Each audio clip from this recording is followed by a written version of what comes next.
दोस्तों, मैं राज बोल रहा हूँ। शेयर ट्रैक में आपका स्वागत है। और आज मैं बात करने वाला हूँ यूसी डेविस हेल्थ सेंटर का ड्यूअल कार्टी थेरेपी के बारे में।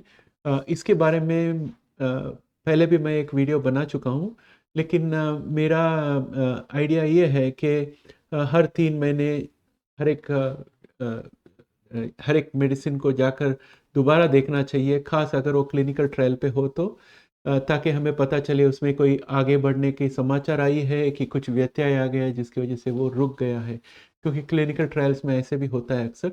तो आज मैंने यूसी डेविस का ड्यूअल कार्टी थेरेपी को वापस चेक किया। आज के वीडियो में मैं आपको उसका रिकॉर्ड नंबर दूंगा, जिसके ज़रिए आप clinicaltrial.gov में जाकर उसका रिसर्च रिकॉर्ड खुद डायरेक्टली आपके आंखों से पढ़ सकते हैं और देख सकते हैं, तो वो दूंगा। दूसरी बात, मैं आपको एक्सप्लेन करूंगा कि ये कार-टी क्या होता है और ड्यूअल कार-टी क्या होता है, और ये पर्टिकुलर थेरेपी जो है वो एचआईवी के किस हिस्से को टारगेट करता है वो बताऊंगा। और उसके बाद आपको ये बताऊंगा कि इसका डोसेज का क्या प्लान है इस UC Davis health centre research team का। और ये स्टडी कब ख़त्म होने वाली है उसका डेट भी मैं आपको बताऊंगा। और इसके साथ वो वीडियो कंप्लीट कर डालूंगा। तो ये प्लान है। तो चलिए आज शुरू करते हैं इस वीडियो को। Let's get started.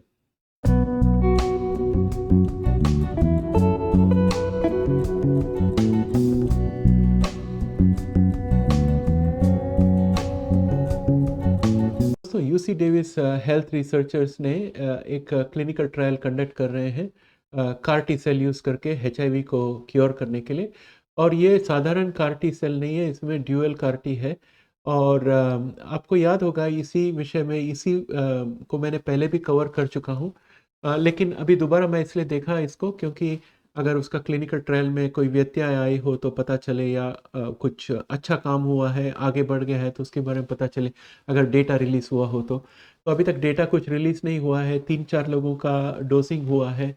और ये स्टडी जो है ये फ़ेज़ 1/2 क्लिनिकल ट्रायल है। इसका मतलब है इसमें फ़ेज़ 1 का जो सेफ्टी है वो तो पूरा स्टडी होगा ही, साथ ही साथ फ़ेज़ 2 का एफ़िकेसी जो है उसमें भी थोड़ा स्टडी इसी फ़ेज़ 1 के साथ हो जाएगा। तो यानी कि थोड़ा एक्स्ट्रा काम कर रहे हैं फ़ेज़ 1 में। और ये अच्छी बात है इस थेरेपी के लिए, क्योंकि आपका फ़ेज़ 2 थोड़ा जल्दी ख़त्म हो सकता है। और मैंने इनका लेटेस्ट स्टेटस चेक किया एनआईएच के डेटाबेस में, और आप भी चेक कर सकते हो। चेक करने के लिए आपको जाना है clinicaltrials.gov वेबसाइट में, और वहाँ पर आप यूज़ कर सकते हैं आइडेंटिफायर NCT04648046। और मैंने डिस्क्रिप्शन में इसका लिंक दिया हुआ है, तो उस लिंक को कॉपी करके ब्राउज़र में डालोगे तो डायरेक्ट आप इसी रिकॉर्ड में पहुँच जाओगे clinicaltrials.gov में। और इसका लास्ट अपडेट जो हुआ था 30 मई 2023 को हुआ था, उसके बाद कोई अपडेट नहीं है। और इसका जल्दी से जल्दी ख़त्म होने वाला जो स्टडी डेट है वो है 31 दिसंबर 2026।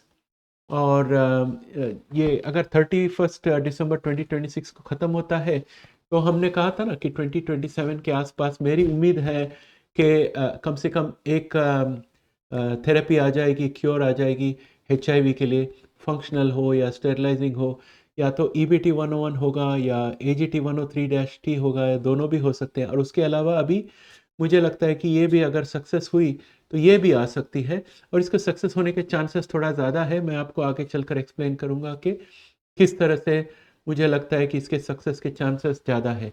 तो इसके अंदर जो पार्टिसिपेंट्स है वो सब HIV-1 वाले इंडिविजुअल्स व्यक्ति होंगे।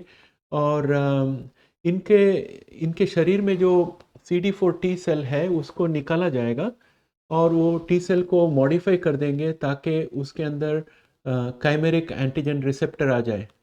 तो हमारा जो CD4 टी सेल है उसमें एंटीजन रिसेप्टर जो ये लगाने वाले हैं वो है LVGP120 ड्यूओ कार, यानी कि 2 काइमेरिक एंटीजन रिसेप्टर हर एक CD4 टी सेल में आ जाएगा। और वो रिसेप्टर जो है वो एक अमुक एंटीजन को जाके पकड़ लेगा। वो उसके लिए उसको काइमेरिक एंटीजन रिसेप्टर कहते हैं।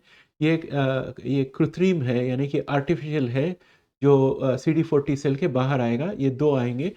और इसका जो नाम दिया है उन्होंने LVGP120 ड्यूओ कार, इससे मुझे लगता है एलवी का मतलब है लेंटिवायरल वेक्टर और एडेनो वायरस जो है, ये दोनों का वेक्टर्स यूज़ करके जो जीन्स है उसको एडिट किया जाता है ताकि उसमें बदलाव ला सके। तो ये लेंटिवायरस वेक्टर को यूज़ करके जो पेशेंट से CD4 टी सेल निकाला हुआ है उसके अंदर जो जीन्स है उसको मॉडिफाई करते हैं, डीएनए को मॉडिफाई करते हैं सही जगह पर, ताकि उसमें से 2 काइमेरिक एंटीजन रिसेप्टर निकले। वो काइमेरिक एंटीजन रिसेप्टर जो है वो GP120 प्रोटीन जो है उसको जाके चिपकेगा। तो इस तरह से वो बनाए हैं। और जैसे मैंने आपको पहले बताया टी सेल्स जो है जिसमें ये जो आर्टिफिशियल काइमेरिक एंटीजन रिसेप्टर्स आते हैं वो एंटीजन को जाके पकड़ते हैं। तो उसी तरह ये जाकर GP120 को पकड़ लेगा क्योंकि इसका एंटीजन है GP120, जो वायरस का एक HIV वायरस का एक हिस्सा है जो ज़्यादा बदलता नहीं है। और दोस्तों वो इसके लिए क्योंकि GP120 के बगैर HIV वायरस जो है CD4 के संपर्क नहीं कर सकता और उसके बगैर वो CCR5 के साथ जाकर डिज़ोल्व नहीं हो सकता। और अगर ये सब नहीं हुआ तो CD4 के अंदर HIV का RNA घुस नहीं सकता और CD4 इन्फेक्ट नहीं हो सकता, CD4 टी सेल। तो इसकी वजह से क्या होती है कि HIV भले कितना भी म्यूटेट हो जाए, लेकिन उसके जितने भी कॉपीज रहेंगे जिसमें GP120 म्यूटेट हुआ हो वो वहीं ख़त्म हो जाता है, उसका आगे नहीं बढ़ता। लेकिन जो जिसमें GP120 साबुत है वो ही जाकर आगे के सेल को इन्फेक्ट करते हैं। तो इसका मतलब है जहाँ भी आपको HIV वायरस मिलेगा उसमें GP120 जो है वो 95% साबुत रहता है। इसका मतलब है उसको हम टारगेट कर सकते हैं, वो म्यूटेट नहीं होने वाला है। क्योंकि अगर वो म्यूटेट हो गया तो फिर वो CD4 को इन्फेक्ट नहीं कर सकता और वही नाश हो जाएगा शरीर के अंदर और आगे नहीं बढ़ेगा। तो इसकी वजह से मुझे लगता है कि ये जो ड्यूअल CAR-T थेरेपी है इसका सक्सेस होने की चांस बहुत हाई है क्योंकि ये GP120 को टारगेट करती है। और ये स्टडी का डोज है 3+3 डिज़ाइन डोज है, ये इनका जो स्टडी प्लान है उसका। इसका मतलब है जो पार्टिसिपेंट्स आ गए हैं उनको तीन का 3 बैच बनाएंगे और हर एक बैच को हम कोहोर्ट कहेंगे। कोहोर्ट में 3 रहेंगे, फर्स्ट कोहोर्ट में 3, सेकंड कोहोर्ट में 3 और थर्ड कोहोर्ट में 3। और इनको जो डोज दिया जाएगा इसमें पहले वाला जो है उनको सिर्फ ये CAR-T दिया जाएगा और उनको 3×10⁵ का डोज दिया जाएगा और दूसरा कुछ नहीं। और तुरंत उनको ART से निकाल दिया जाएगा ताकि पता लगा सके कि CAR-T सेल काम कर रही है कि नहीं। और ये सेफ्टी इवैल्यूएशन पीरियड है 45 डेज़ का है। 45 डेज़ तक वो तीनों को देखेंगे और तीनों में कोई प्रॉब्लम नहीं हुई तो फिर डोज एस्केलेशन यानी कि कोहोर्ट 2 में डोज बढ़ाने के लिए वो तैयार हो जाएंगे। और उनका अनुमान है कि मिनिमम 3 पार्टिसिपेंट्स को 45 डेज सेफ्टी इवैल्यूएशन कंप्लीट करना है और एक बार वो 45 डेज कंप्लीट कर लेंगे तो फिर अगर कोई हादसा नहीं हुआ तो फिर डोज बढ़ाने के लिए उनको ग्रीन सिग्नल मिल जाता है। अगर इस दौरान कोई भी पार्टिसिपेंट को किसी तरह के परेशानी या तकलीफ हुई तो तुरंत वो ट्रीटमेंट वहीं बंद कर देंगे और ART को जल्द से जल्द शुरू कर देंगे ताकि उसकी CD4 सेल साबुत रहे। और इस तरह से ये प्लान कर रहे हैं। तो इसमें अगर आप देखने जाओ तो इनका जो स्टडी डिज़ाइन है उसका चार्ट मैं आपको बताना चाहता हूँ। आपको मैं ले जा रहा हूँ इनके वेबसाइट में, UC डेविस के वेबसाइट में डोसेज चार्ट और समझाने के लिए, फिर उसके बाद हम दोबारा और बात करेंगे। दोस्तों तो ये है UC डेविस का वेबसाइट। इसमें ये बता रहे हैं इस क्यूर के बारे में और ये है क्लिनिकल ट्रायल डिज़ाइन और यहाँ पर है कोहोर्ट 1, 2, 3 जैसे मैंने आपको बताया था 3 कोहोर्ट रहेंगे तो उसी तरह ये 3 कोहोर्ट है यहाँ पर। पहला कोहोर्ट को सिंगल डोज दिया जाएगा 3×10⁵ सेल्स पर kilo of LVGP120 duo CAR-T cells और ART को तुरंत बंद कर दिया जाएगा और इनको 45 डेज के लिए स्टडी करेंगे देखने के लिए कि इनको कोई प्रॉब्लम हुई है कि प्रगति हो रही है कि क्या है। कोई भी तकलीफ हो जाए तो जैसे मैंने बताया वो बंद कर देंगे वहीं पर। और अगर सब सक्सेस हो गया तो कोहोर्ट 2 में जाएंगे। इन पेशेंट्स को नॉन एब्लेटिव कंडीशनिंग देंगे विद साइक्लोफॉस्फेटामाइन। तो ये जो नॉन एब्लेटिव कंडीशनिंग है, ये मैं आपको ज़रा समझाना चाहता हूँ। जो बोन मैरो ट्रांसपोर्ट करते हैं, ट्रांसप्लांट करते हैं, उसमें बोन मैरो को सफाचट कर देते हैं, उसमें जितने ब्लड स्टेम सेल्स है वो सब निकाल देते हैं। वो निकालने के लिए उन लोग हेवी डोज कीमोथेरेपी यूज़ करते हैं, जिसको माइलोएब्लेटिव कंडीशनिंग कहते हैं, और वो काफ़ी तकलीफदायक होता है, और उसमें पूरा बोन मैरो से सब स्टेम सेल्स निकल जाते हैं। फिर फ्रेश स्टेम सेल्स ये लोग डालते हैं शरीर के अंदर, जो जाके बोन मैरो में स्थापित हो जाता है, और वहाँ से नया ब्लड सेल्स आने लगेगा, और पुराना जो डिफेक्टिव था वो सब निकल जाएगा। उसको कहते हैं माइलोएब्लेटिव कंडीशनिंग। वो बहुत हार्श होता है।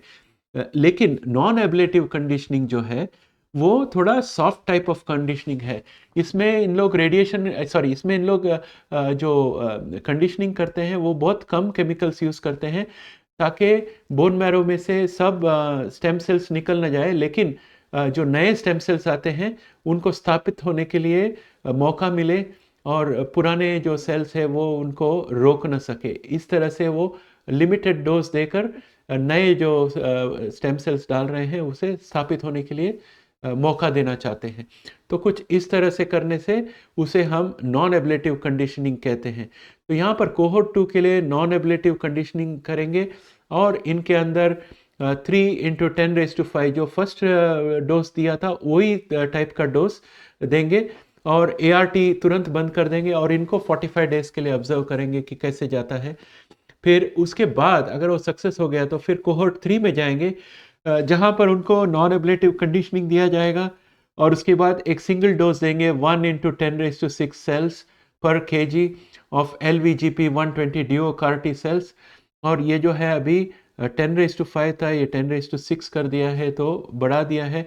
फिर देखेंगे क्या होता है और स्टॉप करेंगे। तो इसके बाद मैंने सोचा कि चलो जाके देखते हैं क्लिनिकल ट्रायल्स में कि इन लोगों ने कोई बीच का डेटा रिलीज दिया है क्या, क्योंकि इन्होंने ट्रायल तो शुरू कर दिया था पहले ही, तो अभी तक कुछ तो डेटा आना चाहिए। तो ये लिखता है नो रिजल्ट पोस्टेड यहाँ पर, तो रिजल्ट है नहीं। इनका प्राइमरी कंप्लीशन डेट 31 दिसंबर 2026 है, स्टडी कंप्लीशन डेट 31 दिसंबर 2027 है। तो किसी भी हाल में 2027 के पहले ये ख़त्म हो जाता है। और तो यहाँ पर कुछ मुझे मिला नहीं, तो मेरे पास नया कुछ रिपोर्ट करने के लिए है नहीं यहाँ पर। लेकिन ये है इसका जो आइडेंटिफायर NCT 4648046, इसका पूरा लिंक जो है यहाँ ऊपर से लिंक निकाल कर मैं डिस्क्रिप्शन में डाल देता हूँ, ताकि आप जाकर इसको देख सकते हो।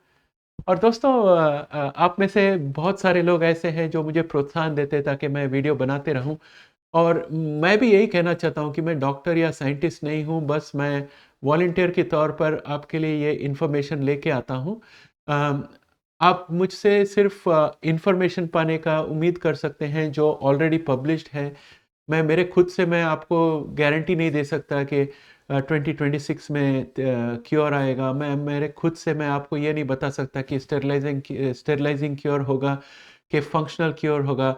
मैं अपने आप से आपको ये बता नहीं सकता कि इंडिया में कभी आएगी, और मैं अपने आप से आपको ये बता नहीं सकता कि क्या कॉस्ट हो सकता है। जहाँ जहाँ मुझे आइडिया मिलता है मैं उसके बारे में वीडियो बना देता हूँ। जो मैंने वीडियो में बताया उसके अलावा मेरे पास कुछ एक्स्ट्रा नहीं है। तो आप में से कोई लोग मुझे बार बार पूछते रहते हैं कि 2027 में आ तो जाएगा, जल्दी क्यों नहीं आता, कितना भाव में आएगा, इंडिया में इंजेक्शन कब आएगी।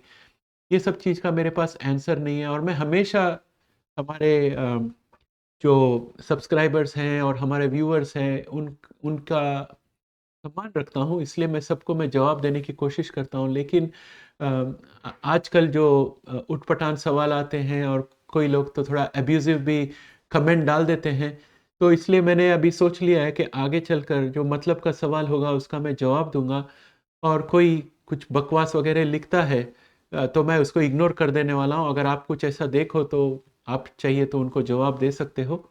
मैंने पहले तो ब्लॉक कर दिया था कुछ लोगों को, लेकिन अभी मेरा इरादा नहीं है ब्लॉक करने का। 2024 नया साल है, और मैं मेरा नया प्लान रखूँगा, और अगर चैनल में सब लोग अच्छी तरह से चलेंगे तो 2024 भी बहुत बेहतर होगा। चैनल में अगर कोई आके दिमाग ख़राब करके जाएगा तो आप समझ लीजिए मुझे कितनी तकलीफ़ पड़ेगी दोबारा जाकर स्टडी करके नए-नए ट्रीटमेंट के बारे में बताने के लिए। तो अगर आप में से किसी को मेरी वीडियोस अच्छे नहीं लगे तो कृपया इसमें कुछ बुरी चीज़ें नहीं लिखना कमेंट में।